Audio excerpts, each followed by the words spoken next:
IMF से सबसे ज्यादा कर्ज किस हुकूमत ने लिया? दस्तावेजात सामने आ गई।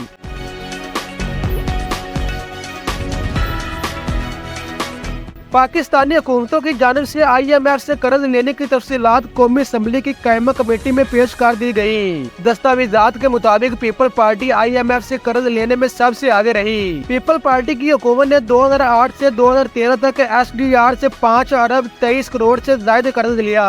मुस्लिम लीग नून ने 2013 से 2018 तक 4 अरब 39 करोड़ SDR कर्ज लिया। 5 बरस में ली जाने वाली रकम 6 अरब 48 करोड़ डॉलर से ज्यादा बनती है। 5 बरस के दौरान वापस किया गया कर्ज 5 अरब 92 करोड़ डॉलर से ज्यादा बनता है। मुस्लिम लीग नून ने 5 बरस में 31 करोड़ 77 लाख डॉलर से ज्यादा सूद अदा किया।